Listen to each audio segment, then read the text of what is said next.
Caesar speaks! Calpurnia. Here, my lord. Stand you directly in Antonius' way when he doth run his course. Antonius! Caesar!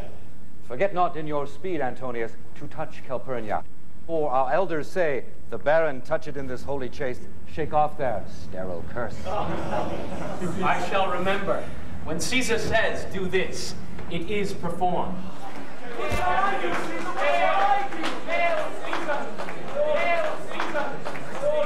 Set on and leave no ceremony out.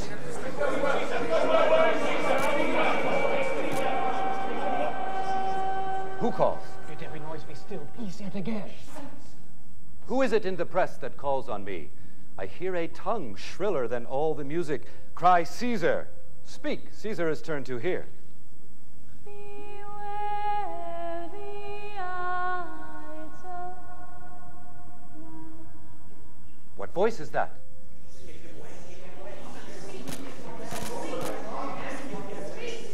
What sayest thou to me now? Speak once again.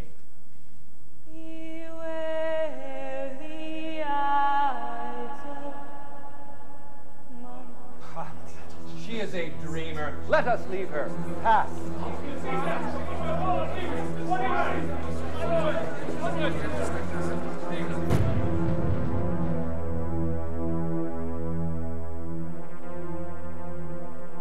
Will you go see the order of the course? Not I. I pray you, do. I am not gamesome. I do lack some part of that quick spirit that is in Antony. Let me not hinder, Cassius, your desires. I'll leave you. Brutus, I do observe you now of late. I have not from your eye that gentleness and show of love as I was wont to have. You bear too stubborn and too strange a hand over your friend that loves you. Cassius, be not deceived. If I have veiled my look, I turn the trouble of my countenance merely upon myself. Vexed I am of late with passions of some difference, conceptions only proper to myself, which give some soil perhaps to my behaviors. But let not therefore my good friends be grieved, among which number, Cassius, be you one, nor construe any further my neglect, than that poor Brutus with himself at war forgets the shows of love to other men. Then, Brutus, I have much mistook your passion, by means whereof this breast of mine hath buried thoughts of great value, worthy cogitations. Tell me, good Brutus, can you see your face? No, Cassius, for the eye sees not itself, but by reflection, by some other things. 'Tis just, and it is very much lamented, Brutus, that you have no such mirrors as will turn your hidden worthiness into your eye, that you might see your shadow. I have heard, where many of the best respect in Rome, except immortal Caesar, speaking of Brutus and groaning underneath this age's yoke, have wished that noble Brutus had his eyes. Into what dangers would you lead me, Cassius, that you would have me seek into myself for that which is not in me? Therefore, good Brutus, be prepared to hear. And since you know you cannot see yourself so well as by reflection, I, your glass, will modestly discover to yourself that of yourself which you yet know not of. And be not jealous on me, gentle Brutus. I do fear the people choose Caesar for their king. Aye, do you fear it? Then must I think you would not have it so? I would not, Cassius. Yet I love him well. But wherefore do you hold me here so long? What is it that you would impart to me? If it be aught toward the general good, set honor in one eye and death in the other, and I will look on both indifferently. For let the gods so speed me, as I love the name of honor more than I fear death. I know that virtue to be in you, Brutus, as well as I do know thy outward favor. Well, honor is the subject of my story. I cannot tell what you and other men think of this life, but for my single self I had as lief not be as live to be in awe of such a thing as I myself. I was born free as Caesar, so are you. We both have fed as well, and we can both endure the winter's cold as well as he. For once, upon a raw and gusty day, the troubled Tiber chafing with her shores, Caesar said to me, Darest thou, Cassius, now leap in with me into this angry flood and swim to yonder point? Upon the word, accoutred as I was, I plunged in and bade him follow. So indeed he did. The torrent roared, and we did buffet it with lusty sinews, throwing it aside and stemming it with hearts of controversy. But ere we could arrive the point proposed, Caesar cried, "Help me, Cassius, or I sink. I, as Aeneas, our great ancestor, did from the flames of Troy upon his shoulder the old Anchises bear, so from the waves of Tiber did I the Tyrid Caesar. And this man is now become a god, and Cassius is a wretched creature and must bend his body if Caesar carelessly but nod on him. He had a fever when he was in Spain, and when the fit was on him, I did mark how he did shake. 'Tis true, this god did shake. I did hear him groan, aye, and that tongue of his that bade the Romans mark him and write his speeches in their books. Alas, it cried, give me some drink, Titinius, as a sick girl. Ye gods, it doth amaze me, a man of such a feeble temper should so get the start of the majestic world, and bear the palm alone. I do believe these applauses are for some new honors heaped upon Caesar. Why, man, he doth bestride the narrow world like a colossus, and we petty men walk under his huge legs and peep about to find ourselves dishonorable graves. Men at some time are masters of their fates. The fault, dear Brutus, is not in our stars, but in ourselves, that we are underlings. Brutus and Caesar. What should be in that Caesar? Why should that name be sounded more than yours? Write them together. Yours is as fair a name. Weigh them. It is as heavy. Conjure with them. Brutus will start a spirit as soon as Caesar. Now in the names of all the gods at once, upon what meat doth this our Caesar feed, that he is grown so great? Age, thou art shamed. Rome, thou hast lost the breed of noble bloods, when there by an age since the great flood, but it was famed with more than with one man. When could they say, till now, that talked of Rome, that her wide walks encompassed but one man? Now is it Rome indeed, and room enough, when there is in it but one only man? You and I have heard our fathers say, there was a Brutus once, that would have brooked the eternal devil to keep his state in Rome as easily as a king. That you do love me, I am nothing jealous. What you would work me to, I have some aim. How I have thought of this and of these times, I shall recount hereafter. For this present, I would not. So with love, I might entreat you be any further moved. What you have said, I will consider.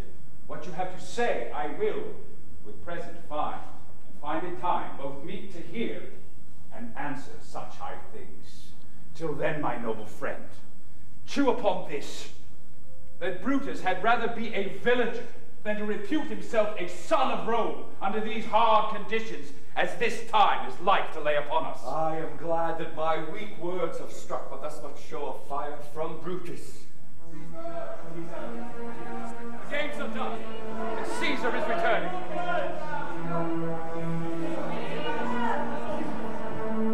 As they pass by, pluck Casca by the sleeve, and he will, after his sour fashion, tell you what hath proceeded. Worthy note today. I will do so. But look you, Cassius. The angry spot doth glow on Caesar's brow, and all the rest look like a chidden train, and Calpurnia looks with such a pale face, and Cicero looks with such fiery and ferreted eyes. Casca will tell us what the matter is.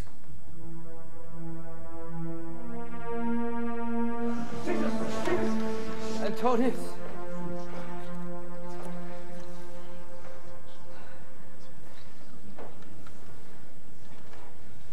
Let me have men about me that are fat. Sleek-headed men and such as sleep o' nights. And Cassius has a lean and hungry look. He thinks too much. Such Such men are dangerous. Fear him not, Caesar. He's not dangerous. He is a noble Roman, well given. Would he were fatter, but I fear him not. Yet if my name were liable to fear, I do not know the man I should avoid so soon as that spare Cassius. He reads much. He is a great observer, and he looks quite through the deeds of men. He loves no plays as thou dost, Antony. He hears no music. Seldom he smiles, and smiles in such a sort as if he mocked himself and scorned his spirit that could be moved to smile at anything. Such men as he be never at heart's ease whilst they behold a greater than themselves, and therefore are they very dangerous. I'd rather tell thee what is to be feared than what I fear, for always I am Caesar. Come on my right hand, for this ear is deaf, and tell me truly what thou thinkst of him.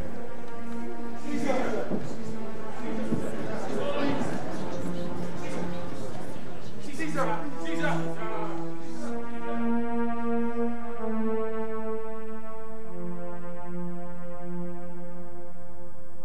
Pulled me by the cloak. Would you speak with me? Aye, Casca. Tell us what hath chanced today that Caesar looks so sad. Why, you were with him, were you not? I would not then ask Casca what had chanced. Why, there was a crown offered him. And being offered him, he put it by with the back of his hand thus. And then the people fell a shouting. What was the second shout for? Why, for that too. They shouted thrice. What was the last cry for? Why, for that too. Was the crown offered him thrice? Aye, Mary wast. And he put it by thrice, every time gentler than other. And at every putting by, mine honest neighbor shouted. Who offered him the crown? Why, Antony. Tell us the manner of it, gentle Casca. I can as well be hanged as tell the manner of it. It was mere foolery. I did not mark it. I saw Mark Antony offer him a crown. Yet 'twas not a crown neither. It was one of these coronets. And as I told you, he put it by once. But for all that, to my thinking, he would fain have had it. Then he offered it to him again, and then he put it by again. But to my thinking, he was very loath to lay his fingers off it. Then he offered it to him a third time. He put it a third time by. And as he refused it, the rabblement hooted and clapped their chapped hands and threw up their sweaty nightcaps and uttered such a deal of stinking breath because Caesar refused the crown that it had almost choked Caesar. For he swooned and fell down at it. And for mine own part, I durst not laugh, for fear of opening my lips and receiving the bad air. Soft, I pray you. What? Did Caesar swoon? He fell down in the marketplace and foamed at mouth and was speechless. 'Tis very like. He hath the falling sickness. No, Caesar hath it not, but you and I and honest Casca, we have the falling sickness. I know not what you mean by that, but I am sure Caesar fell down. Did Cicero say anything? I spoke Greek. To what effect? Man, I tell you that, I'll never look you in the face again. Those that understood him smiled at one another and shook their heads. But for mine own part, it was Greek to me. Will you sup with me tonight, Casca? No, I am promised forth. Will you dine with me tomorrow? Aye, if I be alive, and your mind hold, and your dinner worth the eating. Good. I will expect you. Do so. Farewell, both. What a blunt fellow is this grown to be. He was quick mettle when he went to school. So is he now in execution of any bold or noble enterprise. This rudeness is a sauce to his good wit, which gives men stomach to digest his words with better appetite. So it is. Tomorrow, if you please to speak with me, I will come home to you. Or, if you will, come home to me, and I will wait for you. I will do so. Till then, think of the world.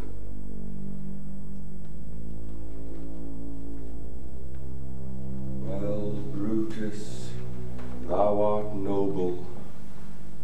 Yet I see thy honourable metal may be wrought from that it is disposed. Therefore it is meet that noble minds keep ever with their likes. For who so firm that cannot be seduced? Caesar doth bear me hard, but he loves Brutus. If I were Brutus now and he Cassius, he should not humour me. I will this night in several hands in at his windows throw, as if they came from several citizens' writings, all tending to the great opinion Rome holds of his name, wherein obscurely Caesar's ambition shall be glanced at, and after this let Caesar seat him sure, for we will shake him, or worse days endure.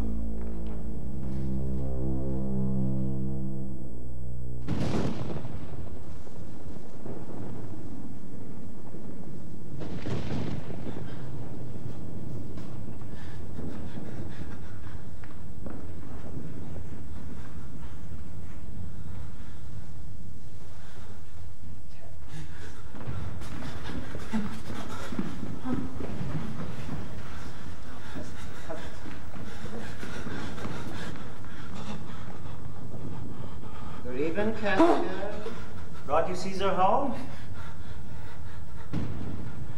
Why are you breathless? Why stare you so? Are not you moved? When all the sway of earth shakes like a thing unfirm?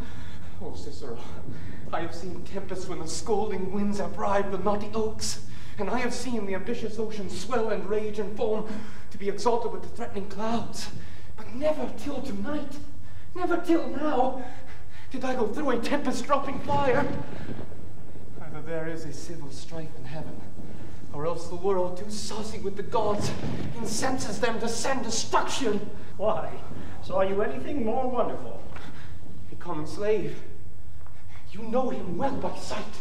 Held up his left hand, which did flame and burn like 20 torches joined, and yet his hand, not sensible of fire, remained unscorched. Against the Capitol, I met a lion, which glared upon me and went surly by without annoying me. And there were drawn upon a heap 100 ghastly women, who swore they saw men, all in fire, walk up and down the streets. When these prodigies do so conjointly meet, let not men say these are their reasons. They are natural. Indeed, it is a strange disposed time. Come Caesar to the Capitol tomorrow. He doth, for he did bid Antonius send word to you he would be there tomorrow. Good night then, Casca. This disturbed sky is not to walk in. Farewell, Cicero. Who's there? A Roman. Casca, by your voice. Your ear is good. Cassius, what night is this? A very pleasing night to honest men. Whoever knew the heavens menace so? Those that have known the earth so full of faults.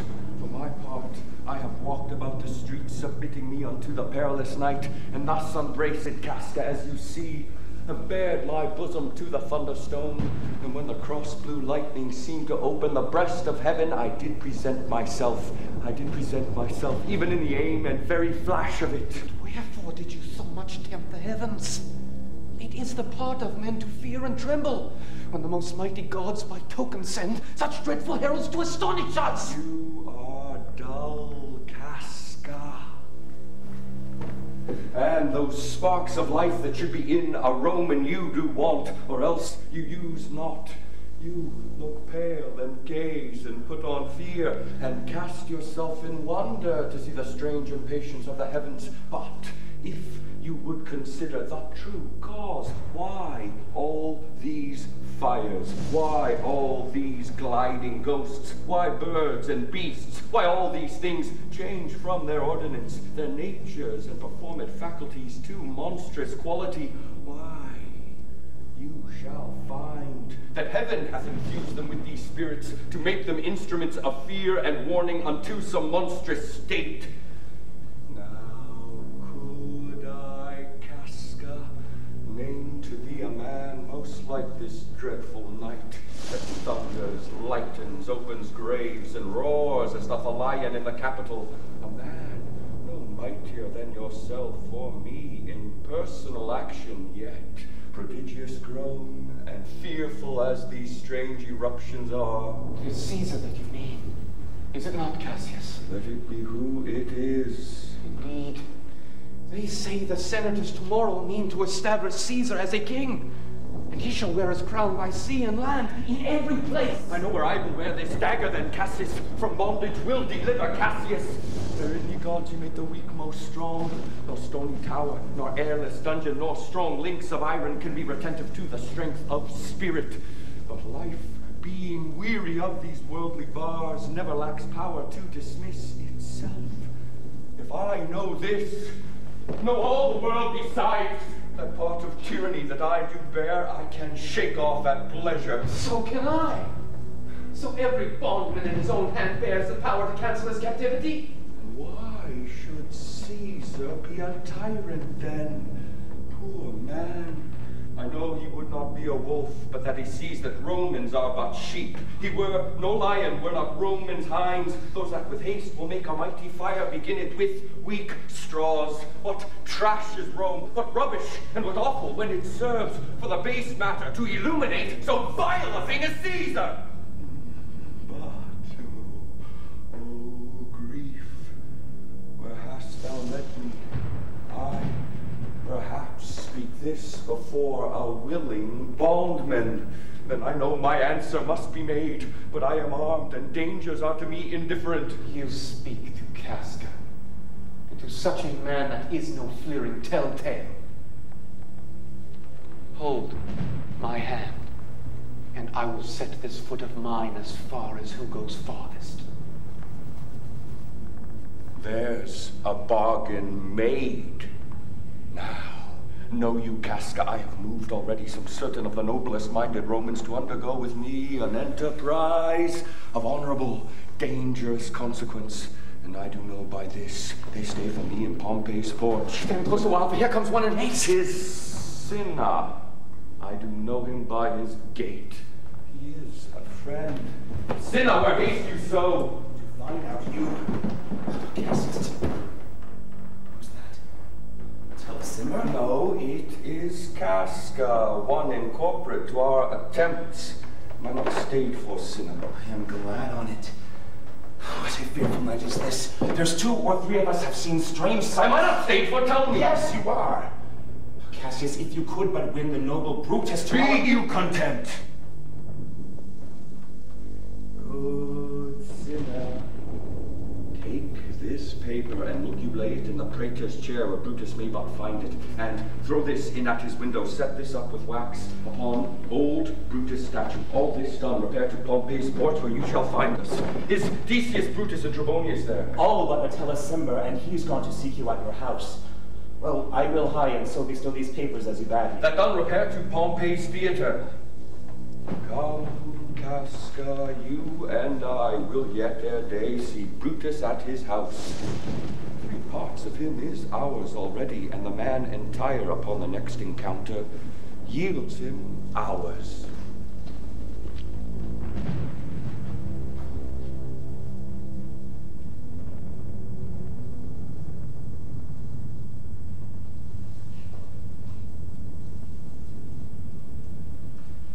Lucius? Lucius, I say. Called you, my lord? Get me a taper, Lucius, in my study. When it is lighted, come and call me here. I will, my lord.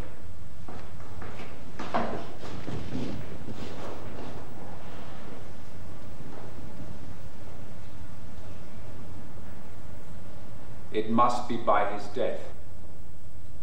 And for my part, I know no personal cause to spurn at him but for the general. He would be crowned. How that might change his nature, there's the question. It is the bright day that brings forth the adder, and that craves wary walking. Crown him that, and then I grant we put a sting in him that at his will he may do danger with. The abuse of greatness is when it disjoins remorse from power. And to speak truth of Caesar, I have not known when his affection swayed more than his reason. But 'tis a common proof that lowliness is young ambition's ladder, whereto the climber upward turns his face. But when he once attains the utmost round, he then unto the ladder turns his back, looks in the clouds, scorning the base degrees by which he did ascend. So Caesar may, then least he may prevent. And since the quarrel will bear no color for the thing he is, fashion it thus, that what he is, augmented, would run to these and these extremities. Therefore think him as a serpent's egg, which hatched would as his kind grow mischievous and kill him in the shell. The taper burneth in your closet, sir. Searching the window for a flint, I found this paper thus sealed up, and I am sure it did not lie there when I went to bed. It is not day. Get you to bed again. Boy, is not tomorrow the Ides of March? I know not, sir. Look in the calendar and bring me word. I will, sir. Brutus, thou sleepst. Awake and see thyself. Shall Rome, etc. speak, strike, redress? Brutus, thou sleepst, awake. Such instigations have been often dropped where I have took them up. Shall Rome, etc. Thus must I piece it out. Shall Rome stand under one man's awe? What Rome? My ancestors did from the streets of Rome the Tarquin drive when he was called a king. Speak, strike, redress. Am I entreated to speak and strike? Oh, Rome, I make thee promise. If thy redress will follow, thou receivest thy full petition at the hand of Brutus. Sir, March has wasted 14 days. 'Tis good. Go to the gate. Someone knocks.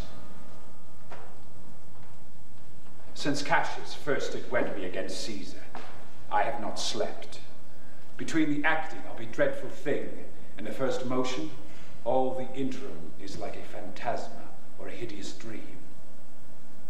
The genius and the mortal instruments are then in council, and the state of man, like to a little kingdom, suffers then the nature of an insurrection. Sir, 'tis your brother Cassius at the door who doth desire to speak with you. Is he alone? No, sir, there are more with him. Do you know them? No, sir.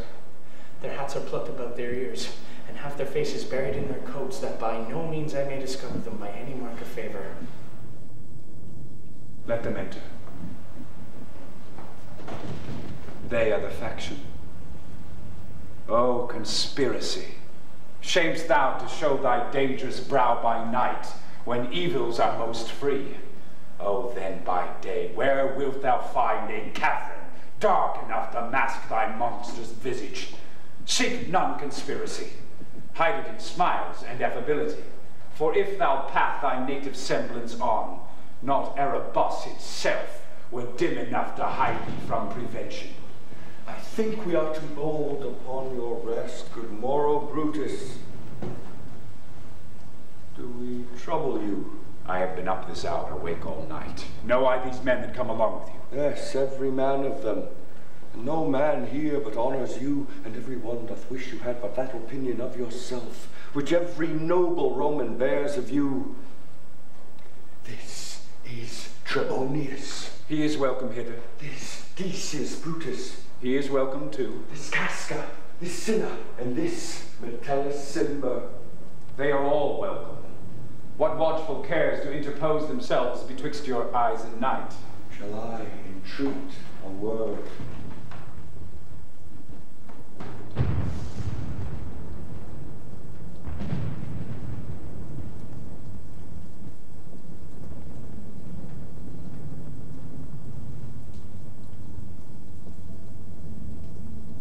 Give me your hands. All. Over. One by one.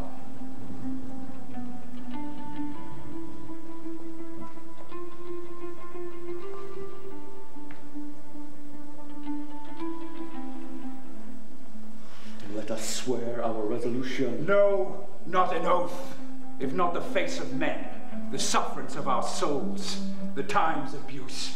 If these be motives weak, break off betimes, and every man hence to his idle bed. So let high-sighted tyranny range on till each man drop by lottery.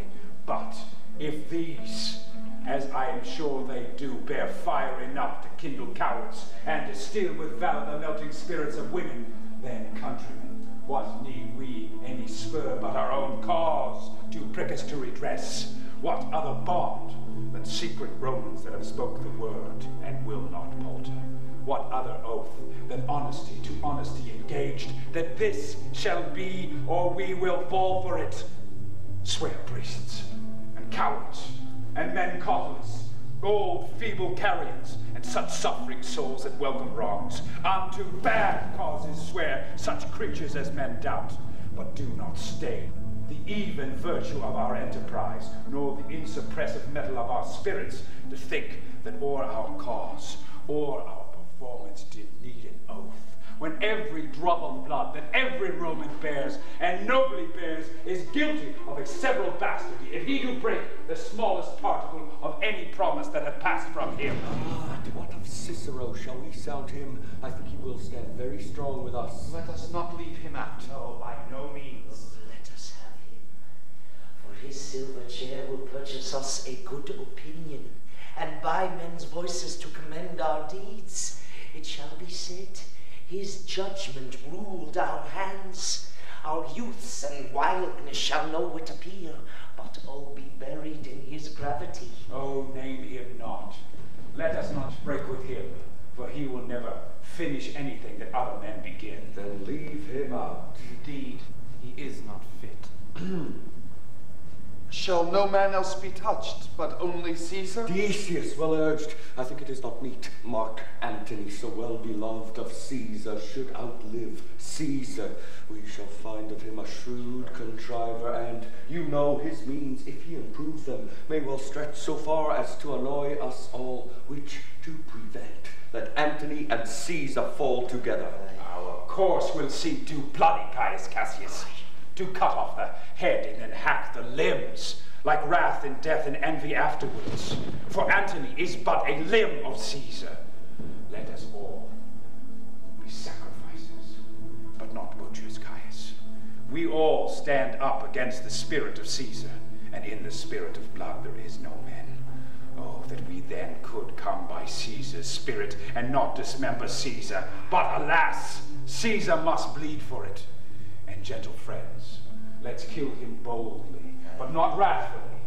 Let's carve him as a dish fit for the gods, not hew him as a carcass fit for hounds.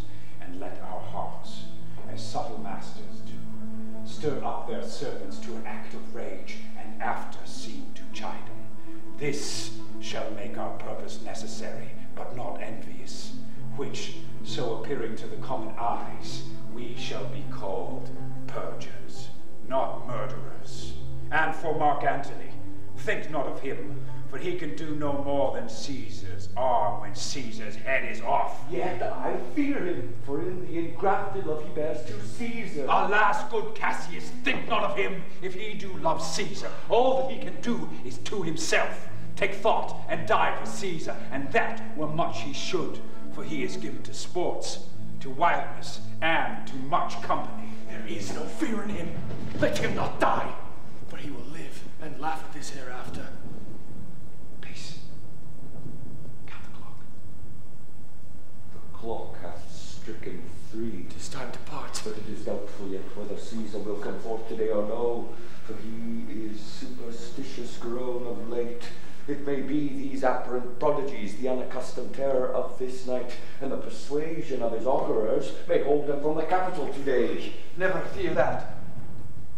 If he be so resolved, I can o'ersway him, for he loves to hear that Unicorns may be betrayed with trees, and bears with glasses, elephants with holes, lions with toils, and men with flatterers. But when I tell him he hates flatterers, he says he does, being then most flattered. Let me work, for I can give his humor the true bent, and I will bring him to the capital. Nay, we will all of us be there to fetch him. By the 8th hour, be that the uttermost. Be that the uttermost, and fail not then. Caius Ligerius doth bear Caesar hard, who rated him for speaking well of Pompey. I wonder none of you have thought of him. Good Metellus, go along by him. He loves me well, and I have given him reason. Send him but hither, and I will fashion him. Morning comes upon us, we'll leave you, Brutus, and friends, disperse yourselves, but all remember what you have said, and show yourselves true Romans. Good gentlemen, look fresh and merry. Let not our looks put on our purposes, but bear it as our Roman actors do, with untired spirits and formal constancy.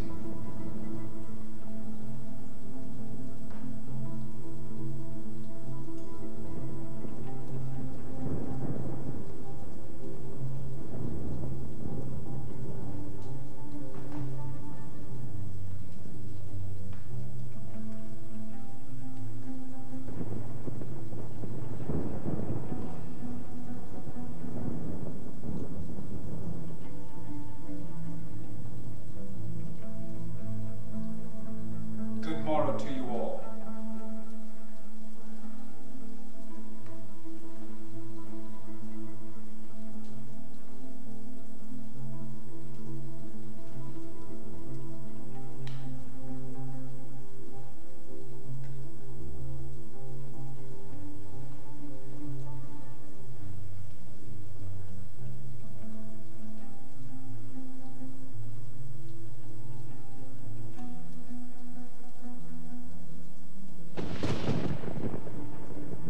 Lucius? Fast asleep. It is no matter. Enjoy the honey-heavy dew of slumber. Thou hast no figures, nor no fantasies, which busy care draws in the brains of men. Therefore thou sleepst so sound.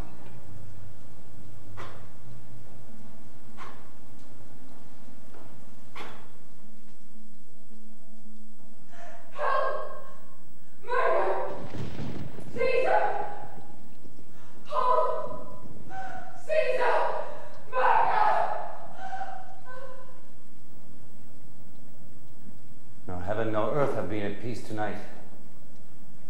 Thrice hath Calpurnia in her sleep cried out, "Help, ho, they murder Caesar." Who's within? My lord. Go bid the priests do present sacrifice and bring me their opinions of success. I will, my lord.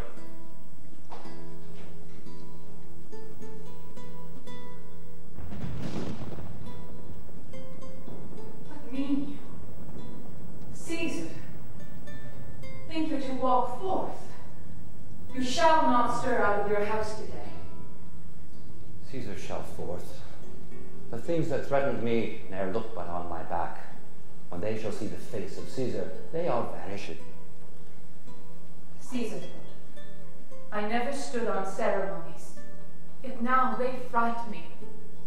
There is one within, besides the things that we have heard and seen, recounts most horrid sights seen by the watch. A lioness hath whelped in the streets, and graves have yawned and yielded up their dead. Fierce, fiery warriors fought upon the clouds, in ranks and squadrons and right form of war, which drizzled blood upon the capital. The noise of battle hurtled in the air, horses did neigh, and dying men did groan, and ghosts did shriek and squeal about the streets. O Caesar, these things are beyond all use, and I do fear them. What can be avoided, whose end is purposed by the mighty gods? yet Caesar shall go forth. For these predictions are to the world in general as to Caesar. When beggars die, there are no comets seen. The heavens themselves blaze forth the death of princes.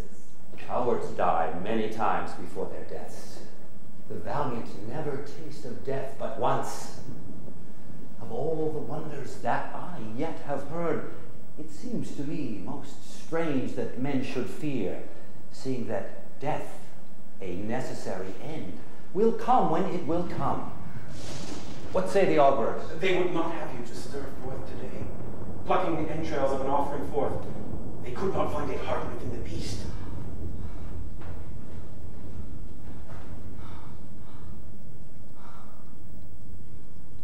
The gods do this in shame of cowardice. Caesar should be a beast without a heart if he should stay at home today for fear. No, Caesar shall not. Danger knows full well that Caesar is more dangerous than he. Our two lions littered in one day, and I the elder and more terrible. Caesar shall go forth. Alas, my lord, your wisdom is consumed in confidence. Do not go forth today. Call it my fear that keeps you in the house and not your own. We'll send Mark Antony to the Senate house, and he shall say you are not well today.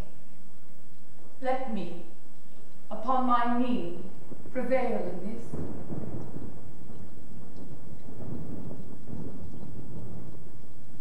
Mark Antony shall say I am not well, and for thy humor I will stay at home.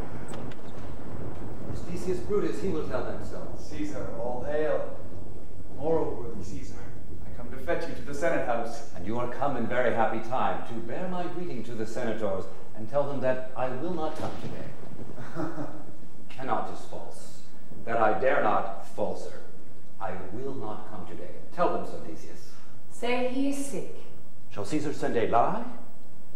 Have I in conquest stretched mine arm so far to be afraid to tell great beards the truth? Theseus, go tell them. Caesar will not come. Most mighty Caesar, let me know some cause, lest I be laughed at when I tell them so. The cause is in my will. I will not come. That is enough to satisfy the Senate. But for your private satisfaction, because I love you, I will let you know. Calpurnia here, my wife, keeps me at home. She dreamt tonight she saw my statua, which like a fountain with 100 spouts did run pure blood. And many lusty Romans came smiling and did bathe their hands in it. And these does she apply for warnings and portents and evils imminent, and on her knee hath begged that I will stay at home today. This dream is all misinterpreted. It was a vision, fair and fortunate. Your statue, spouting blood in many pipes, in which so many smiling Romans bathed, signifies that from you great Rome shall suck reviving blood, and that great men shall press for tinctures, stains, relics, and cognizance. This by Calpurnia's dream is signified. And this way have you well expounded it. I have. When you have heard what I can say, and know it now. The Senate have concluded to give this day a crown to mighty Caesar. If you shall send them word you will not come, their minds may change.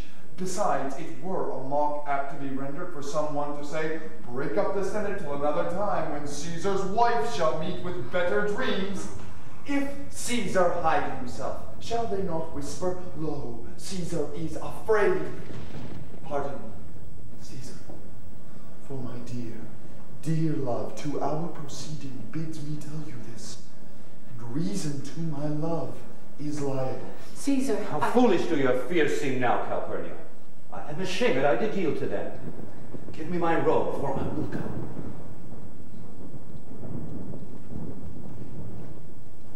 And look where Publius has come to fetch me. Good morrow, Caesar. Welcome, Publius. What, Brutus? Are you stirred so early, too? Good morrow, Cassius. Caesar. Caesar was ne'er so much your enemy as that same ague would have made you lean. What is the clock? Caesar, 'tis struck 8. I thank you for your pains and courtesy.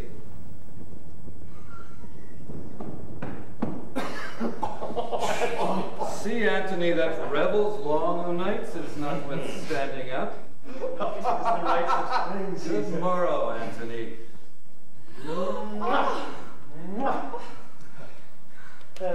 Bid them prepare within. I am too plain to be thus waited for. Now, sit down, my lord. Now, Metellus. What, Trebonius? My lord. I have an hour's talk in store for you. Remember that you call on me today. Be near me, that I may remember you. Oh, Caesar, I will, and so near will I be, that your best friend shall wish I had been further. Good friends, go in and taste some wine with me, and we, like friends, will straightway go together. Caesar.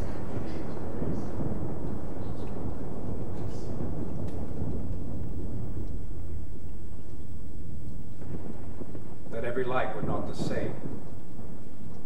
Oh, Caesar, the heart of Brutus earns to think upon.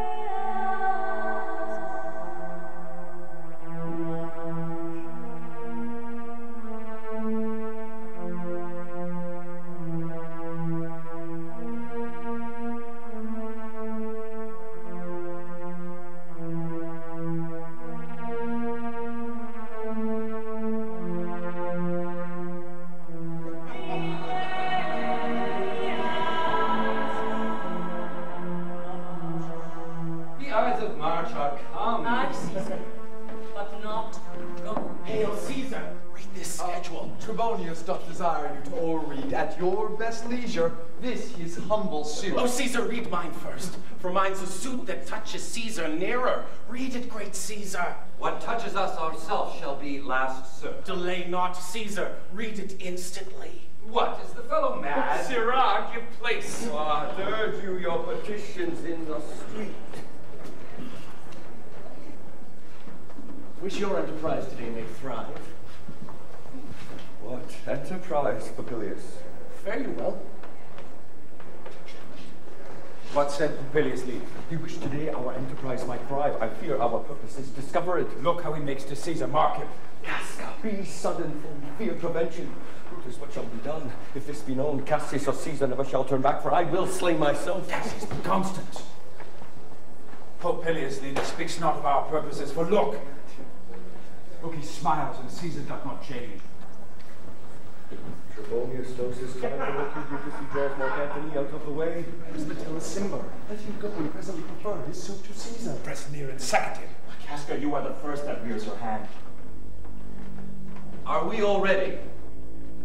What is now amiss that Caesar and his senate must redress? Most high, most mighty, and most puissant Caesar, Metellus Simba throws before thy seat an humble heart. I must prevent thee, Simba. These couchings and these lowly courtesies might fire the blood of ordinary men, and turn preordinance and first decree into the law of children.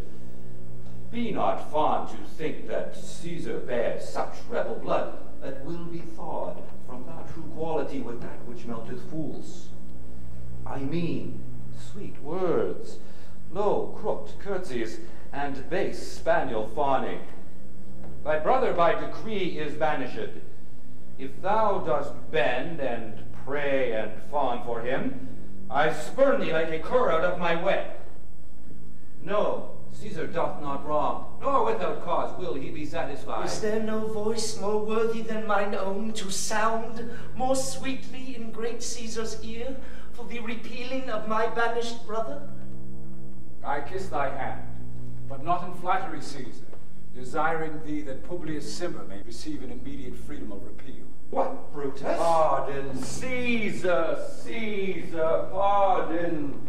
As low as to thy foot doth Cassius fall to beg enfranchisement for Publius Cimber. I could be well moved if I were as you. If I could pray to move, prayers would move me. But I am constant as the northern star, of whose true fixed and resting quality there is no fellow in the firmament. Let me a little show it, even in this, that I was constant Cimber should be banished, and constant do remain to keep himself. Wilt thou lift up Olympus? Great Caesar, Doth not Brutus bootless kneel? speak hands for me!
Proclaim, crying about the streets, under the common pulpits, and cry out, liberty, freedom, and enfranchisement. People, senators, be not affrighted. Fly not, stand still. Ambition's debt is paid. Go to the pulpit, Brutus. And Cassius too. Where's Publius? Here, quite confounded with this mutiny. Stand fast together, lest some friend of Caesar's... Talk notwithstanding. Publius, good cheer. There is no harm intended to your person, no, to no Roman else. So tell them, Publius. And leave us, Publius, lest that the people rushing on us should do your aid some mischief. Do so, and let no man abide this deed, but we the doers. Where is Antony? Fled to his house amazed. Men, wives, and children stand, stare, and cry out as it were doomsday. Fates, we will know our pleasures. That we shall die, we know. 'Tis but the time, and drawing days out that men stand upon. Why, he that cuts off 20 years of life cuts off so many years of fearing death. Grant that, and then is death a benefit. So are we Caesar's friends that have abridged his time of fearing death. Stoop, Romans, stoop, and let us bathe our hands in Caesar's blood, up to the elbows, and besmear our swords. Then walk we forth, even to the marketplace, waving our red weapons o'er our heads. Let's all cry peace, freedom, and liberty! Liberty! And wash.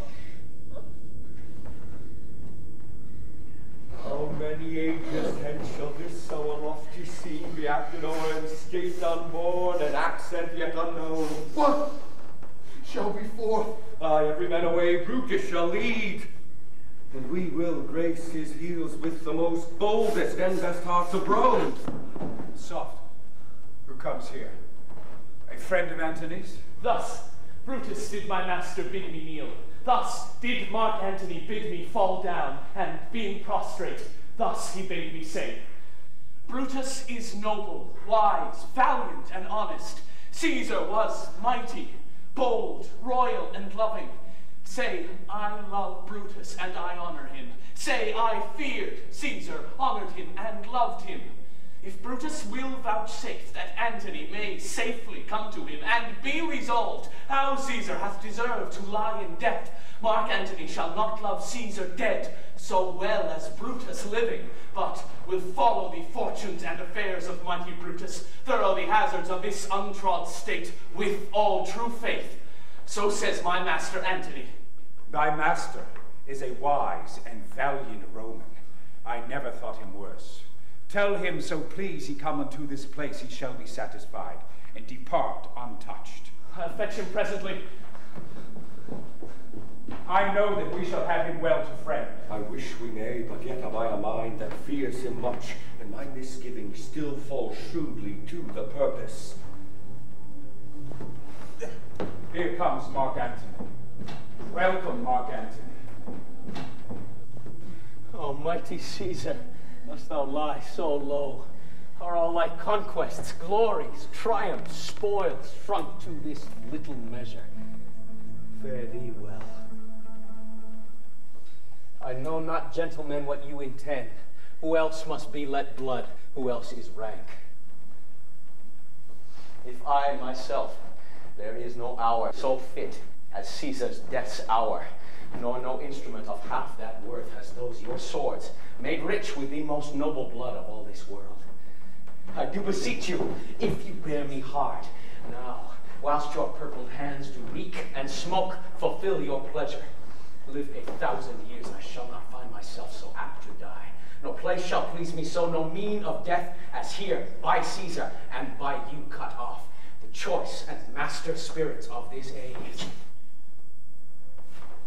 Oh, beg not your death of us, though we must appear bloody and cruel, as by our hands, and this the present act you see we do. Yet see you but our hands, and this the bleeding business they have done. Our hearts you see not, they are pity full, and pity to the general wrong of Rome, as fire drives out fire. So pity, pity hath done this deed on Caesar. For your part, our swords have leaden points, Mark Antony. Our arms in strength of malice, our hearts of brother's temper do receive you in with all kind love, good thoughts, and reverence. Your voice shall be as strong as any man's in the disposing of new dignities. Only be patient till we have appeased the multitude, beside themselves with fear. Then shall we deliver you the cause why I that did struck Caesar did love him. I doubt not of your wisdom. Let each man render me his bloody hand. First, Marcus Brutus will I shake with you. Next, Caius Cassius, do I take your hand.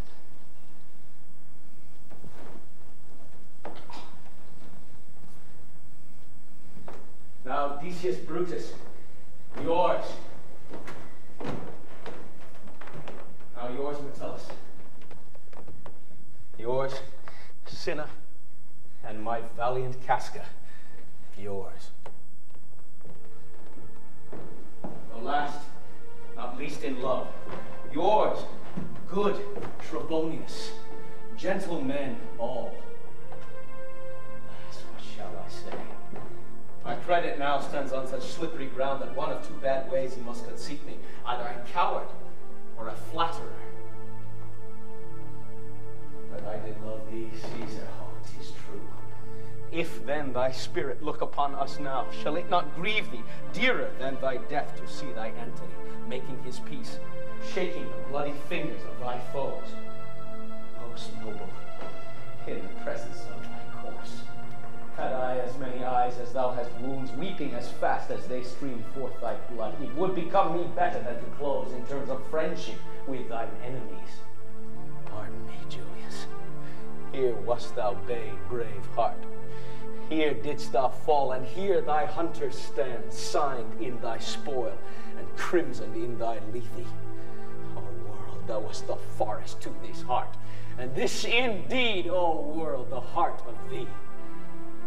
How like a deer stricken by many princes dost thou here lie. Antony, pardon me, Caius Cassius, the enemies of Caesar shall say this, and then a friend in his cold modesty. I blame you not for praising Caesar so, but what compacting you to have with us? Will you be pricked in number of our friends, or shall we on and not depend on them? Therefore I took your hands, but was indeed swayed from the point by looking down on Caesar. Friends, am I with you all, and love you all, upon this hope that you shall give me reasons why and wherein Caesar was dangerous. Or else were this a savage spectacle. Our reasons are so full of good regard, that were you, Antony, the son of Caesar, you shall be satisfied. That's all I seek, and am moreover suitor that I may produce his body to the marketplace, and in the pulpit, as becomes a friend, speak in the order of his funeral.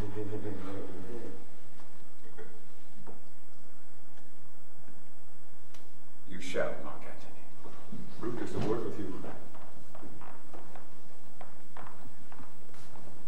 You know not what you do. not consent that Antony speak in his funeral, know you how much the people may be moved by that which he will utter. I will myself into the pulpit first, and show the reasons of our Caesar's death. What he shall speak, I will protest he does by leave and by permission. And what he speaks, it will advantage more than do us wrong. I know not what may fall, I like it not.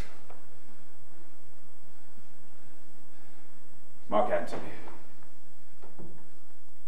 you shall not, in your funeral speech, blame us, but speak all good you can devise of Caesar, and say you do it by our permission, or else you will have no hand at all about his funeral.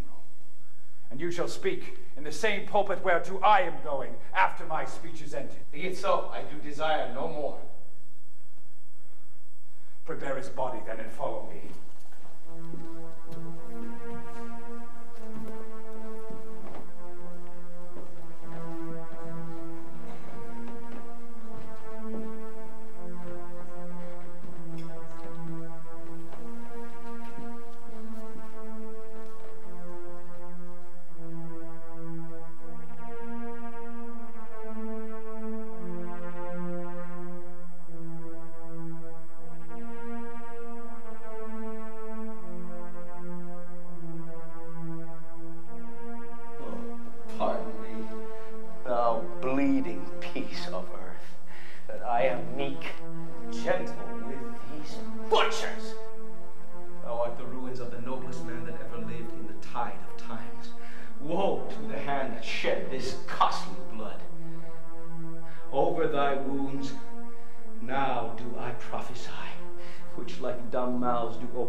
A curse shall light upon the limbs of men.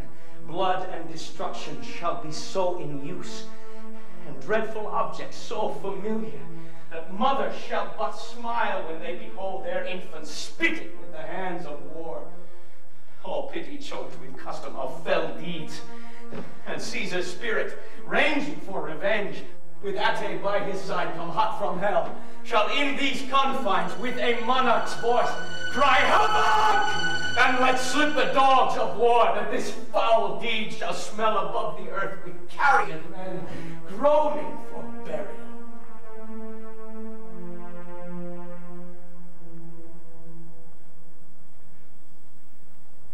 You serve Octavius Caesar, do you not? I do, Mark Antony. Caesar did right for him to come to Rome. He did receive his letters and is coming, and bid me say to you by word of mouth, "Oh, Caesar, thy heart is big. Get thee apart and weep. Weep. Is thy master coming? He lies tonight within 7 leagues of Rome. Here is a mourning Rome, a dangerous Rome, no Rome of safety for Octavius yet. Hie hence and tell him so. It's fatal. Thou shalt not back till I have borne this course into the marketplace. There shall I try in my oration how the people take this bloody act, according to the which thou shalt discourse to young Octavius of the state of things. Lend me your hand. Let us be satisfied. We will be satisfied. Let us be satisfied. We will. Then follow me and give me audience, friends. Be patient till the last. Romans, countrymen, and lovers, hear me for my cause, and be silent that you may hear. Believe me for mine honor, and have respect for mine honor that you may believe. Censor me in your wisdom, and awake your senses that you may the better judge. If there be any in this assembly, any dear friend of Caesar's, to him I say that Brutus' love to Caesar was no less than his. If then that friend demand why Brutus rose against Caesar, this is my answer: not that I loved Caesar less, but that I loved Rome more. Had you rather Caesar were living and die all slaves, than that Caesar were dead to live all free men? That Caesar loved me, I weep for him. As he was valiant, I honor him. But as he was ambitious, I slew him. There is tears for his love, joy for his honor, and death for his ambition. Who is here so base that would be a bondman? Speak, for him have I offended. Who is here so rude that would not be a Roman? Speak, for him have I offended. Who is here so vile that would not love his country? Speak, for him have I offended. I pause for a reply. None. Then none have I offended. I have done no more to Caesar than you shall do to Brutus. The question of his death is enrolled in the Capitol. His glories not extenuated wherein he was worthy, nor his offenses enforced for which he suffered death. Here comes his body, mourned by Mark Antony, who, though he had no hand in his death, shall receive the benefit of his dying, a place in the commonwealth, of which of you shall not. With this I depart, as I slew my best friend for the good of Rome. I have the same dagger for myself when it shall please my country to need my death. I do entreat you, stay here with Antony, and do grace to Caesar's corpse, and grace his speech, tending to his glories, which Mark Antony, by our permission, is allowed to make. I do entreat you, not a man alone, but myself, shall depart until Antony have spoke. I see Antony's face. For Brutus' sake, I am beholding to you. You gentle Romans, friends, Romans, countrymen, lend me your ears. I come to bury Caesar, not to praise him. The evil that men do lives after them. The good is oft interred with their bones. So let it be with Caesar. The noble Brutus hath told you Caesar was ambitious. If it were so, it was a grievous fault, and grievously hath Caesar answered it. Here, under leave of Brutus and the rest, for Brutus is an honorable man. So are they all honorable men. Come I to speak in Caesar's funeral. He was my friend, faithful and just to me. But Brutus says he was ambitious, and Brutus is an honorable man. He hath brought many captives home to Rome, whose ransoms did the general coffers fill. Did this in Caesar seem ambitious? When that the poor hath cried, Caesar hath wept. Ambition should be made of sterner stuff. Yet Brutus says he was ambitious, and Brutus is an honorable man. You all did see that on the Lupercal I thrice presented him a kingly crown, which he did thrice refuse. Was this ambition? Yet Brutus says he was ambitious, and sure he is an honorable man. I speak not to disprove what Brutus spoke, but here I am to speak what I do know. You all did love him once, not without cause. What cause withholds you then to mourn for him? Oh, liberty. Oh, judgment. Thou art fled to brutish beasts, and men have lost their reason. Bear with me. My heart is in the coffin there with Caesar, and I must pause till it come back to me.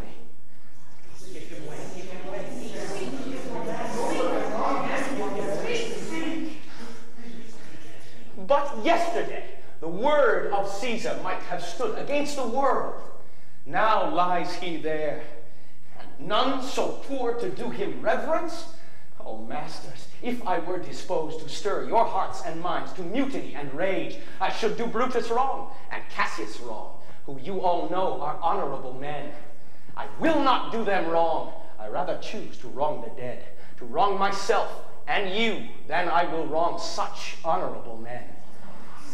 But here's a parchment with the seal of Caesar. I found it in his closet. 'Tis his will.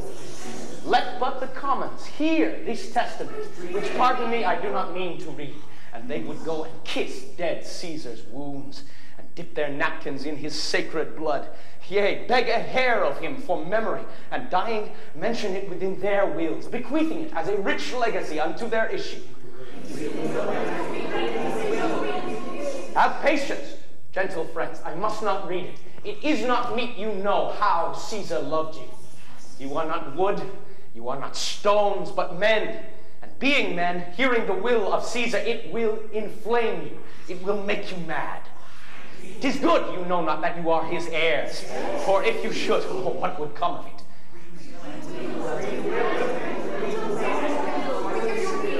Will you be patient? Will you stay a while? I have o'ershot myself to tell you of it. I fear I wrong the honorable men whose daggers have stabbed Caesar. I do fear it.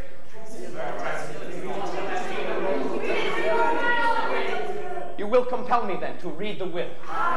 Then make a ring about the corpse of Caesar, and let me show you him that made the will.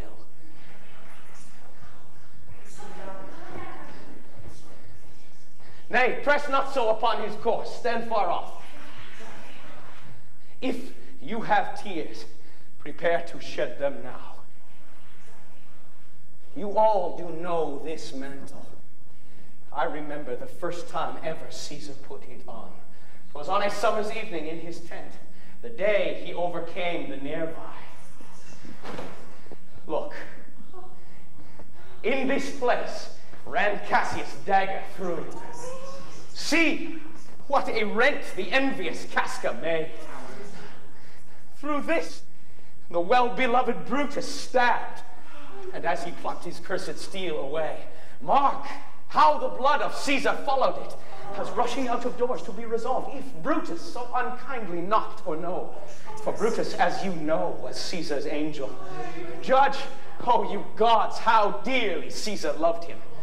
This was the most unkindest cut of all, for when the noble Caesar saw him stab, ingratitude, more strong than traitor's arms, quite vanquished him, and in his mantle, muffling up his heart, even at the base of Pompey's statue, which all the while ran blood, great Caesar fell.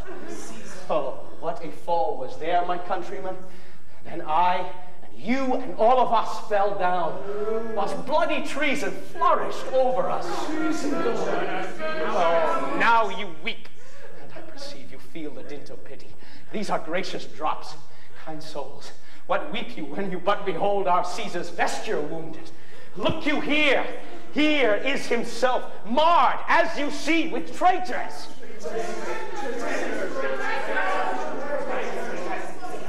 Yet hear me, countrymen, yet hear me speak.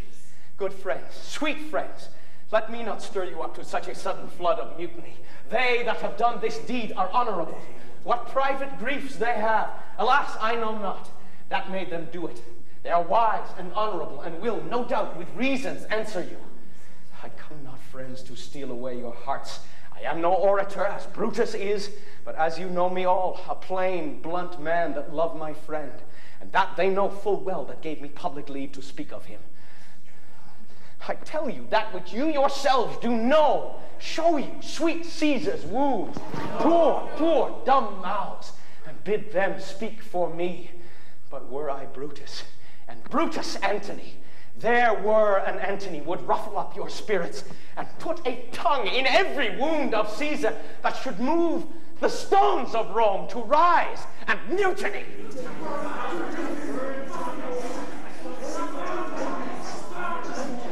Stay, countrymen, my friends, you go to do you know not what. Wherein has Caesar thus deserved your loves? Alas, you know not. I must tell you then. You have forgot the will I told you of. Here is the will, and under Caesar's seal, to every Roman citizen he gives, to every several man, 75 drachmas. Moreover, he hath left you all his walks, his private arbors. He hath left them you and to your heirs forever, common pleasures, to walk abroad and recreate yourselves. Here was a Caesar. When comes such another?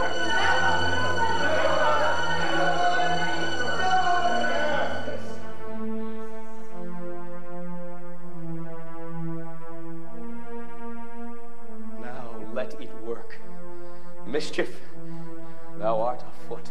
Take thou what course thou wilt. Sir, Octavius is already come to Rome. Where is he? He and Lepidus are at Caesar's house. Thither will I straight to visit him. I heard him say, Brutus and Cassius are rid like madmen through the gates of Rome. Bring me to Octavius.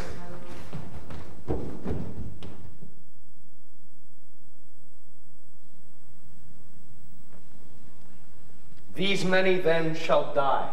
Their names are pricked. Your brother too must die. Consent you, Lepidus? I do consent. Prick him down, Antony. Upon condition. Publius shall not live, who is your sister's son, Mark Antony. He shall not live. Look, with a spot, I damn him. But, Lepidus, go you to Caesar's house, fetch the will hither, and we shall determine how to cut off some charge in legacy. What? Shall I find you here? Or here, or at the Capitol?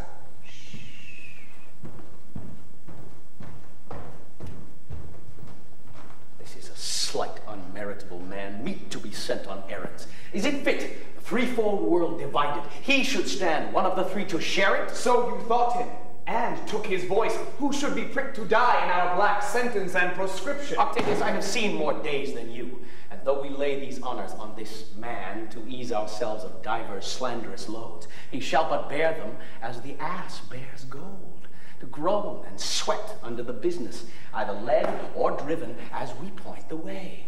And having brought our treasure where we will, then take we down his load and turn him off, like to the empty ass, to shake his ears and groan in common.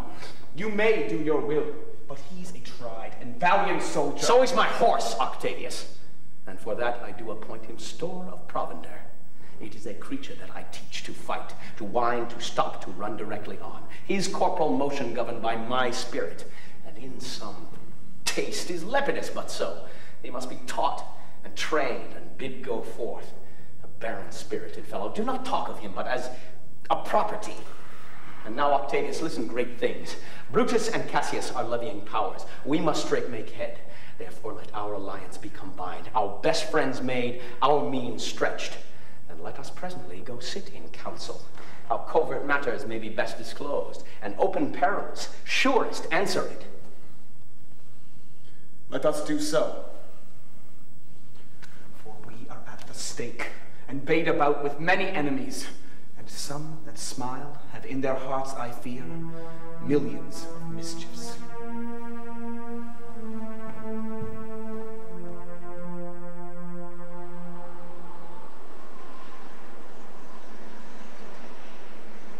Stand ho. Give the word ho and stand. Messala, is Cassius near? He is at hand, and Pindorus has come to do you salutation from his master. He greets me well. Your master Pindarus, in his own change or by ill officers, hath given me some worthy cause to wish things done, undone.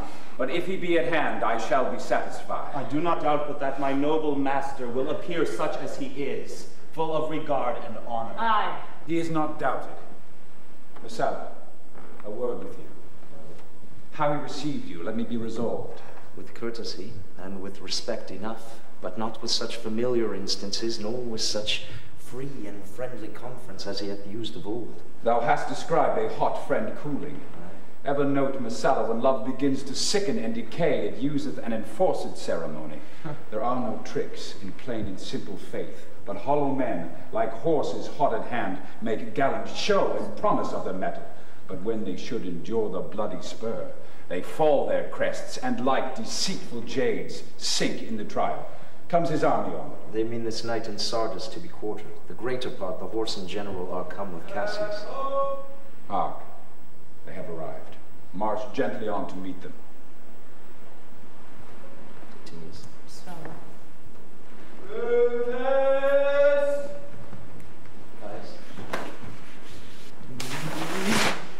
Most noble brother, you have done me wrong. Judge me, you gods. Wrong I mine enemies? If not so, how should I then wrong a brother? Brutus, this sober form of yours hides wrongs, and when you do them... Cassius, be content. Speak your griefs softly, before the eyes of both our armies here, which should perceive nothing but love from us. Let us not wrangle. Then, enlarge your griefs in my tent, and I will give you audience. Pindarus, bid our commanders lead their charges off.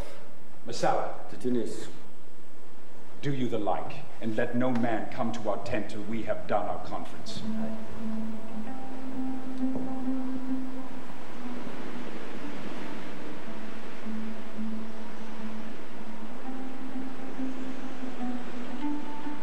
That you have wronged me doth appear in this. You have condemned and noted Lucius Pella for taking bribes here of the Sardians, wherein my letters praying on his side because I knew the man, but slighted off. You wronged yourself to write in such a case. In such a time as this, it is not meet that every nice offense should bear his comment. Let me tell you, Cassius, you yourself are much condemned to have an itching palm, to sell and march your offices for gold to undeservers. I, an itching palm. You know that you are Brutus that speaks this, or by the gods this speech, where else your last. The name of Cassius honors this corruption, and chastisement doth therefore hide his head. Chastisement? Remember March. The Ides of March remember. Did not great Julius bleed for justice' sake? What villain did touch his body that did stab, and not for justice?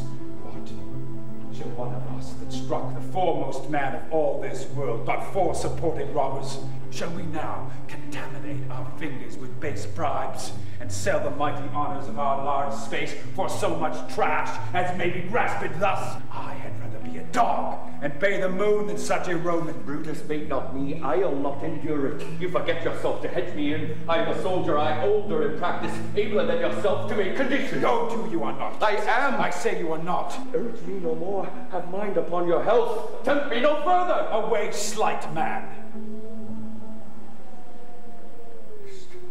Possible. Hear me, for I will speak. Must I give way and room to your rash choler? Must I be frightened when a madman stares? Oh, ye gods, must I endure all this? All this? I more fret till your proud heart break. Go show your slaves how choleric you are, and make your bondmen tremble. Must I budge? Must I observe you? Must I stand and crouch under your testy humor? By the gods, you shall digest the venom of your spleen, though it do split you. For from this day forth, I will use you for my mirth, yea, for my laughter when you are waspish. Is it come to this? You say you are a better soldier. Let it appear so. You wrong me every way. You wrong me, Brutus. I said an elder soldier, not a better. Did I say better? If you did, I care not. When Caesar lived, he durst not thus have moved me. Peace, peace, you durst not have tempted him. I durst not. No. What durst not tempt him? For your life you durst not. Do not presume too much upon my love. I may do that. I shall be sorry for. You have done that you should be sorry for. There is no terror, Cassius, in your threats, for they pass by me as the idle wind, which I respect not. I did send to you for gold to pay my legions, which you denied me. For I can raise no money by vile means. By heaven, I had rather coin my heart and drop my blood for drachmas than to wring from the hard hands of peasants their vile trash by any indirection. I did send to you for gold to pay my legions, which you denied me. I denied you not. You did. I did not. He was but a fool that brought my answer back. Brutus hath thrived my heart. A friend should bear his friend's infirmities, but Brutus makes mine greater than they are. I do not till you practice them on me. You love me not. I do not like your faults. A friendly eye could never see such faults. A flatterer's would not, though they do appear as huge as high Olympus. Come, Antony and young Octavius, come, revenge yourselves alone on Cassius, for Cassius is aweary of the world, hated by one he loves, braved by his brother, checked like a bondman, all his faults observed, set in a notebook, learned and conned by rote to cast into his teeth. I could weep my spirit from mine eyes. There is my dagger, and here my naked breast, within a heart dearer than Pluto's mine, richer than gold. If that thou beest a Roman, take it forth. I, that denied thee gold, will give my heart. Strike, as thou didst at Caesar, for I know, when thou didst hate him worst, he loved him better than ever thou lovest Cassius. Sheathe your dagger. Be angry when you will. It shall have scope. Do what you will. Dishonor shall be humor. Oh, Cassius, You are yoked with a lamb that carries anger as the flint bears fire, who, much enforced, shows a hasty spark and straight again is cold. Hath Cassius lived to be but mirth and laughter to his Brutus when grief and blood ill-tempered vexeth him? I was ill-tempered when I spoke that too. And do you confess so much? Give me your hand. And my heart too. Oh, Brutus, have not you love enough to bear with me when that rash humor which my mother gave me makes me forgetful? Yes, yes, and when you are over-earnest with your Brutus, he will think that your mother chides and leave you so. Titinius! My lord.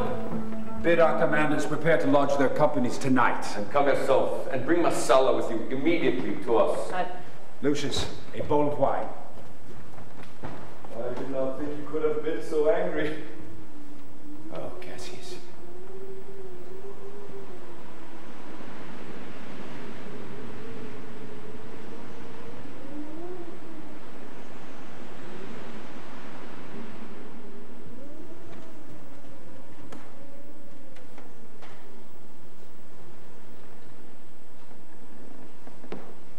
Cassius, in this I bury all unkindness. My heart is thirsty for that noble pledge. Fill, Lucius, till the wine or swell the cup. I cannot drink too much of Brutus' love. Enter. Titinius, good Messala. Messala, I have received letters that young Octavius with Mark Antony have come upon us with a mighty power, bending their expedition towards Philippi. I myself have letters of the self-same tenor. With what addition? That by proscription and bills of outlawry, Antony, Octavius, and Lepidus have put to death 100 senators. Therein our letters do not well agree. Mine speak of 70 senators that died by their proscription, Cicero being one. Cicero one? Cicero is dead, and by that order of proscription. To our work alive. What think you of marching to Philippi presently? I do not think it good. Your reason? This it is. 'Tis better that the enemy seek us, so shall he waste his means, weary his soldiers, doing himself offense, whilst we, lying still, are full of rest, defense, and nimbleness. Good reasons must of force give place to better. The people twixt Philippi and this ground do stand but in a forced affection, for they grudge us contribution. The enemy, in marching along by them do make a fuller number up, come on refreshed, new added and encouraged, from which advantage do we take from them, if at Philippi we do face them there, these people at our back? Hear me, good brother. Under your pardon, you must note beside that we have tried the utmost of our friends. Our legions are brimful, our cause is ripe. The enemy increaseth every day, we at the height are ready to decline. There is a tide in the affairs of men, which, taken at the flood, leads on to fortune. Omitted, all the voyage of their life is bound in shallows and in miseries. On such a full sea are we now afloat. We must take the current when it serves, or lose our venture. Then, with your will, go on, and wheel along ourselves and meet them at Philippi. The death of night hath crept upon this talk. There is no more to say. No more. Good night. Good night, Messala. Good night, Titinius.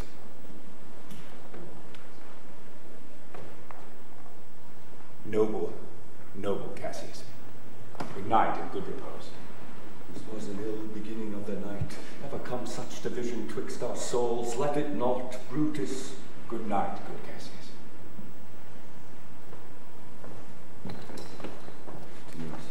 Good night, Lord Brutus. Good night, Messala. Lucius?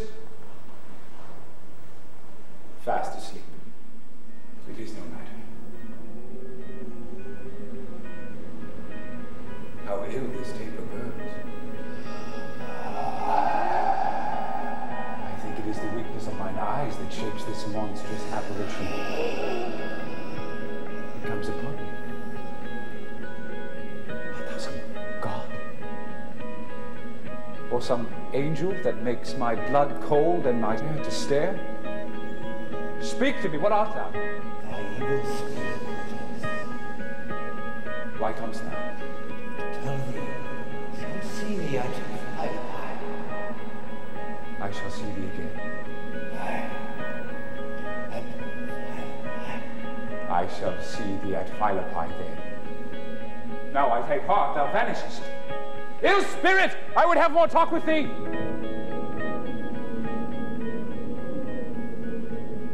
Lucius! Didst thou dream that thou didst cry out so? My lord, I do not know that I did cry out. Yes, thou didst. Didst thou see anything? My lord, I saw nothing. Get me Trebonius.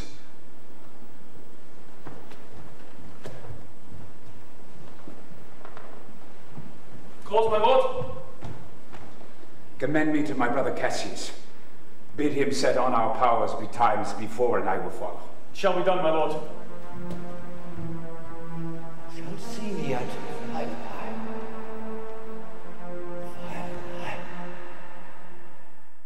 You said the enemy would not come down, but keep the hills and upper regions. It proves not so. Their battles are at hand. They mean to warn us at Philippi here, answering before we do demand of it.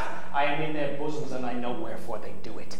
They come down with fearful bravery, thinking by this face to fasten in our thoughts that they have courage, but 'tis not so. Prepare your generals. Our enemy comes on in gallant show. Their bloody flag of battle is hung out, and something to be done immediately. Octavius, lead your battle softly on upon the left hand of the even field. Upon the right hand I, keep thou the left. Why do you cross me in this exigence? I do not cross you, but I will do so.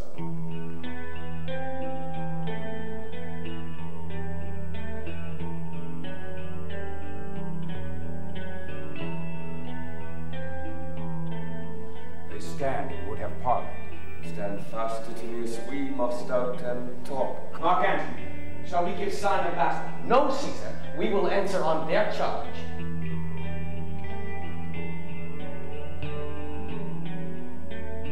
Make forth. The generals would have some words. Stir not until the signal. Words before blows. Is it so, countrymen? Not that we love words better, as you do. Good words are better than bad strokes, Octavius. In your bad strokes, Brutus, you give good words. Witness the hole you made in Caesar's heart, crying, "Long live, hail, Caesar!" Antony, the posture of your blows is yet unknown, but for your words they rob the high bees and leave them honeyless. Not stingless, too. Oh, yes, and soundless, too. For you have very wisely stolen their buzzing, Antony, and threat before you sting. Villains, you did not so when your vile daggers hacked one another in the sides of Caesar. You showed your teeth like apes, and fawned like hounds, and bowed like bondmen, kissing Caesar's feet, whilst damned Casca, like a cur behind, struck Caesar in the neck. Oh, you flatterers! Flatterers! Now, Brutus, thank yourself this tongue had not offended so today, if Cassius might have ruled. Come! The cause? If arguing makes us sweat, the proof of it will turn to redder drops. Look, I draw a sword against conspirators. When think you that the sword goes up again? Never! Till Caesar's 33 wounds be well avenged, or till another Caesar have added slaughter to the sword of traitors! Caesar, thou canst not die by traitors' hands unless thou bringst them with thee. So I hope. I was not born to die on Brutus' sword. Oh, if thou wert the noblest of thy strain, young man, thou couldst not die more honorably. A peevish schoolboy, worthless of such honor, joined with a masker and a rebel. Old Cassius still! Come, Antony, away! Defiance, traitors, hurl we in your teeth! If you dare fight today, come to the field. If not, when you have stomachs! I now blow wind, swell, billow, and swim bark. The storm is up. All is on the hazard. Now, Brutus, the gods today stand friendly, that we may, lovers in peace, lead on our days to age. But since the affairs of men rest still uncertain, let's reason with the worst that may befall. If we do lose this battle, are you contented to be led in triumph through the streets of Rome? No, Cassius, no. Think not, thou noble Roman, that ever Brutus will go bound to Rome. He bears too great a mind. But this same day must end the work the Ides of March begun. and whether we shall meet again, I know not. Therefore our everlasting farewell take. Forever and forever farewell, Cassius. If we shall meet again, why, we shall smile. If not, why, then this parting was well made. Forever and forever farewell, Brutus. If we do meet again, we'll smile indeed. If not, 'tis true, this parting was well made. Why, then lead on. Titinius.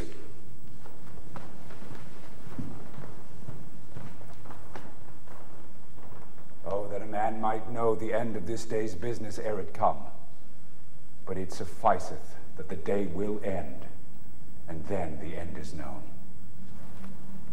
Come. Oh, away.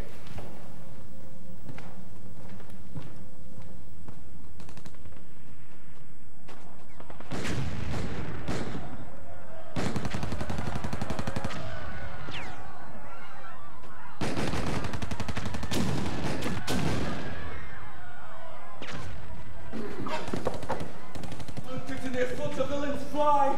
Myself up to mine own turn enemy, that ensign there of mine was turning back. I slew the coward. Cassius Brutus gave that word too early, who having some advantage on Octavius took it too eagerly. His soldiers fell to spoil, whilst we, by Antony, are all enclosed here. Fly further off, my lord, fly further off. Mark Antony is in your tents, my lord. Fly therefore, noble Cassius, fly far off! They did it far enough! Look, Titinius, are those my tents where I perceive the fire? They are, my lord. Titinius, if thou lovest me, mount thou my horse and hide thy spurs in him till he have brought thee up to yonder troop and here again, that I may rest assured whether yon troop are friend or enemy. I will be here again, even with the thought. Go, Phineris, get higher up the hill. My sight was of a thick regard, Titinius, and tell me what thou knowest about the field. Ravens, crows, and kites fly over our heads and downward look on us as we were sickly prey. The shadows seem a canopy most fatal. My lord! What news?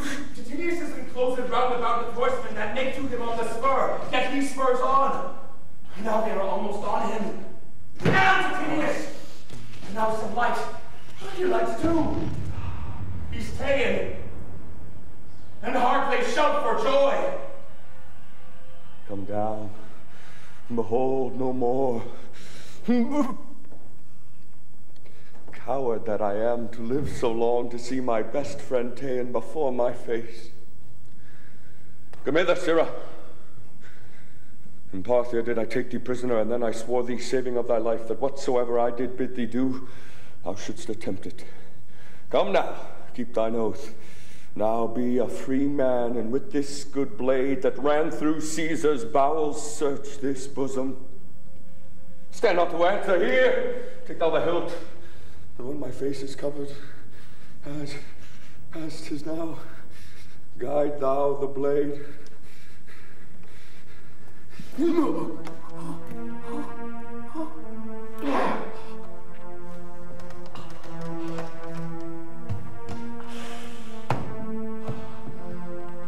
Caesar, thou art revenged. Even the blade that killed thee.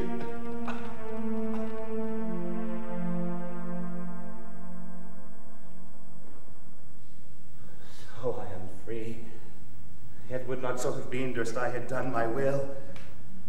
Oh, Cassius, far from this country Pindarus shall run, where never Roman shall take note of him. It is but change, Titinius, for Octavius is overthrown by noble Brutus' power, as Cassius' legions are by Antony's. These tidings will well comfort Cassius. Where did you leave? All disconsolate, for Pindarus has fallen on this hill.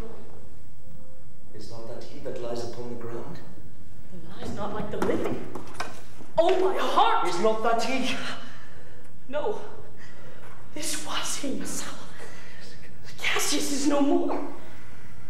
O setting sun, as in thy red rays thou dost sink tonight, so in his red blood Cassius' day is set.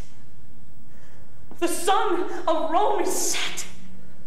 Mistrust of my success hath done this deed. Mistrust of good success hath done this deed.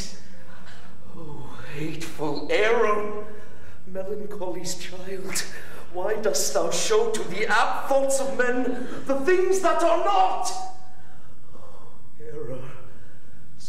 conceived. Thou never comest unto a happy birth, but killst the mother that engendered thee. What? Pindarus?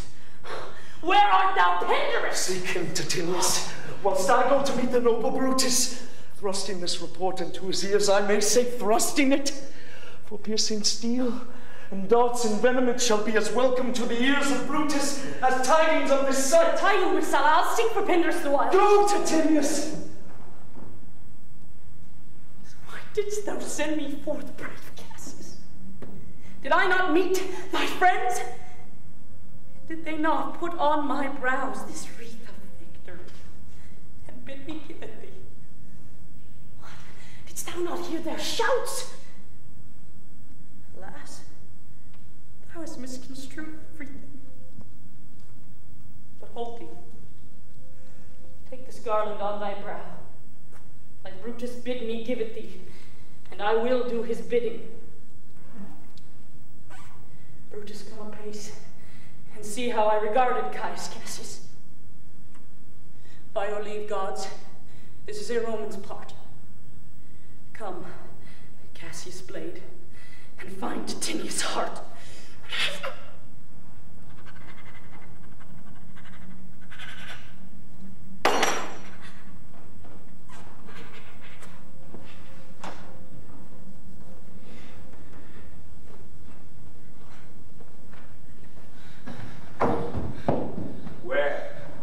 Where Messala doth his body lie? Lo, yonder, and Titinius mourning it. Oh, Titinius, his face is upward. He is slain. Oh, Julius Caesar, thou art mighty yet. Thy spirit walks abroad and turns our swords in our own proper entrails. O brave Titinius, look where he have not crowned at Cassius. Are there yet 2 Romans living such as these? The last of all the Romans fare thee well. It is impossible that Rome should ever breed thy fellow.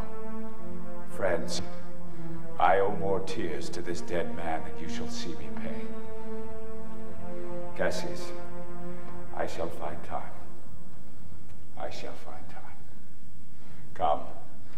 Therefore to Thasso send his body. His funeral shall not be in our tents, lest it discomfort us. Come, Messala, and come, Strato. Let us to the field. It is 3 o'clock, and Romans yet ere night. We must try fortune in a second fight. Brutus!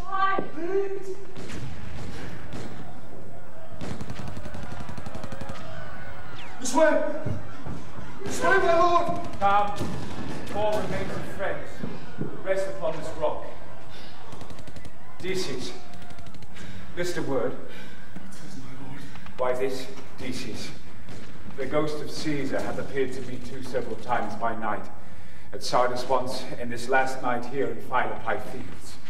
I know my hour is come. Not so, my lord. Nay, I am sure it is, Decius. Thou seest the world, how it goes. Our enemies have beat us to the pit. It is more worthy to leap in ourselves than to tarry till they push us. Here, take my sword while I do run upon it. It's not an office for a friend, my lord.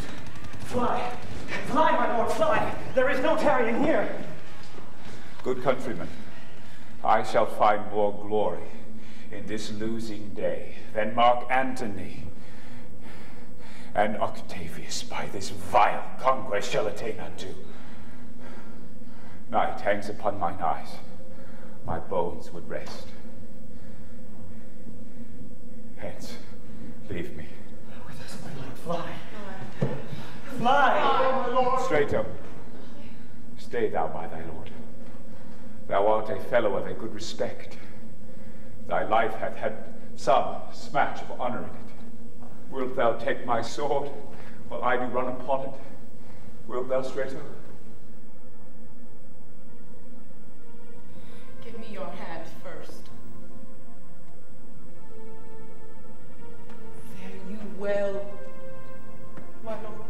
Here, take my knife.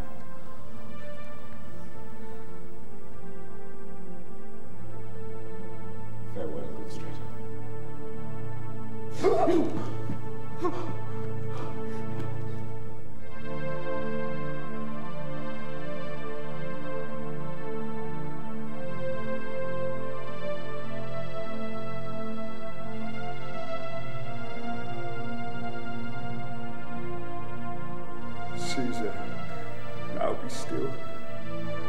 I killed not thee with half so good a will.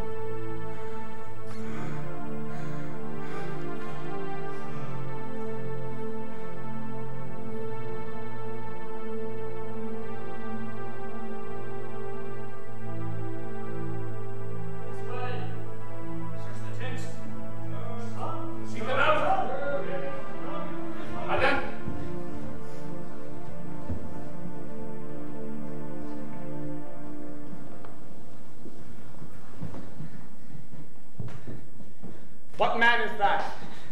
My master's menstrator. Where is thy master? Free from the bondage you are in. Messala the conquerors can but make a fire of him. For Brutus only overcame himself, and no man else hath honor by his death. So Brutus shall be found. Let him pass.